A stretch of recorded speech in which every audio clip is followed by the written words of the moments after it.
All right, you guys, so I have an Aiptasia problem in my tank. It started out as one big Aiptasia, and over a couple months, I've noticed a couple small ones kind of popping up here and there, and maybe some more bigger size ones on the rocks.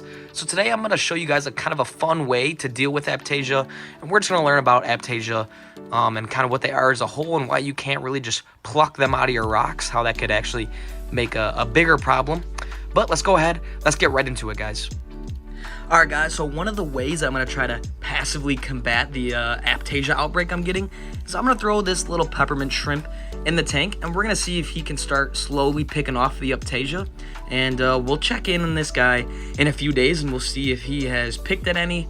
But I know sometimes with these shrimp, it could take them a little bit to kind of get an appetite for the Aiptasia, so, you know, as of right now, the outbreak's not too bad, the Aiptasia outbreak, so we're going to go ahead, we're going to throw this guy in here and we'll see what he does. Guys, I am absolutely blown away right now. So this is the peppermint shrimp that I put in. And in the previous clip, you guys saw there was a good size Aiptasia right here.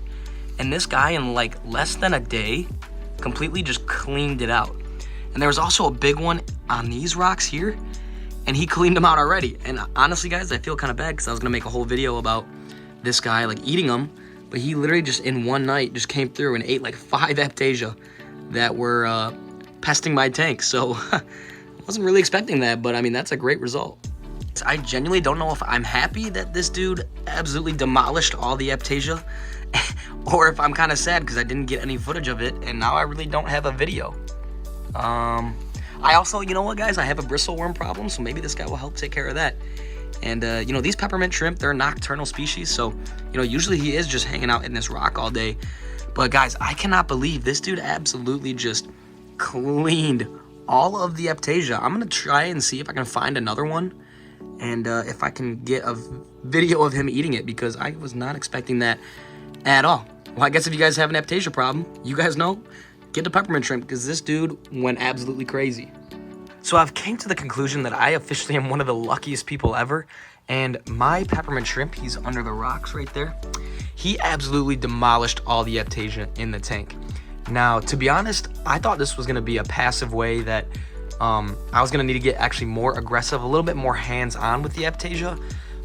But since I can't do that anymore because all the Aiptasia are out of my tank, I'm going to go ahead and I'm going to tell you guys how I would actually deal with the Aiptasia. So first, I guess we can talk about what Aiptasia are. Aiptasia are actually like little anemones, kind of like my bubble tips here, except they are pretty harmful. They can be harmful. They can take over your tank super quickly and be bad for your system and you know, grow inside of corals and kill corals and stuff and take over pretty quickly. And a big problem is a lot of times they will be, the Aiptasia will be like seated on a rock. And the biggest problem with that is if you go to pull it off, the foot of the Aiptasia can actually stay in the rock 9 times out of 10 and it will just grow back. And sometimes even worse, if you pull like the head of an Aiptasia off, it'll kind of fragment, almost shatter like a piece of glass. And that will cause like a crazy outbreak of Aiptasia because all those little fragments can grow Aiptasia back. So that is why I actually went first with a peppermint shrimp, because peppermint shrimp will eat the complete thing, so there's no foot left over from the Aiptasia. Also, another way you can deal with Aiptasia is if it's on your sand bed, like I had little ones on my sand bed, just obviously scoop the whole thing out. Make sure that you get the entire Aiptasia out. That's obviously not a problem.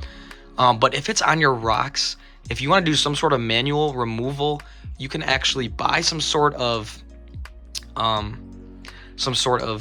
medicine that you can inject into it with a needle. I know that doesn't sound like the safest thing, but it's tried and true. You can get all different sorts of products out there that you guys can do your research. I've even heard like sometimes lemon juice will kill it if you want more of like a natural way. I'm not 100% sure how effective it is. Sometimes these Aiptasia can be pretty pesky and come back.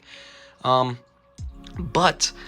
so a way that you can manually remove these guys if they're in your rocks is if you have a needle and you can inject the head and that will kill it. But in summary, guys, I really can't guarantee that if you buy peppermint shrimp, it's going to absolutely clean all of your Aiptasia out of your tank like it did for me. I think I just got lucky. But it's definitely worth a shot. My peppermint shrimp was only about $12 to $13, so pretty cheap. It's a, you know, an extra cool guy in the tank. that will do some work for you. And they'll also eat bristleworms. So if you have a bristleworm problem like I do, he will also eat that. He'll also eat, you know, flake food and pellets, kind of like what I feed these guys already. So just a great addition to your tank, and he'll take care of some of those pests passively. You know, if you have luck like I did, your tank will be Aiptasia free within literally like 24 hours. You know, it was absolutely crazy. They are nocturnal, so he'll be hiding most of the day. And I don't know if you guys can see him. He's up in this rock, up under there, hiding from me. Kind of where the yellow watchman is right there. But guys, yeah, that'll about do it for today's video. Sorry, it's a shorter one. I really did not expect, I didn't expect it to go this well. You know, most of the time it doesn't, but sometimes you'll get these victories, and I'm definitely not complaining right now. Let me know what you guys think of the peppermint shrimp in the comment section down below. Also, if you guys have ever heard of other manual removers for Aiptasia, I know they can get pretty big, and sometimes the big ones, the peppermint shrimp, will leave alone if they're too small, but you never know. It's worth a shot, you know, $12 to $13, and you have a natural way to get rid of Aiptasia and some other things. I think you can't beat that. Thank you guys for stopping by, checking out my my reef tank with me, and I'll see you guys in the next video for some more updates. Take it easy, guys. Peace out.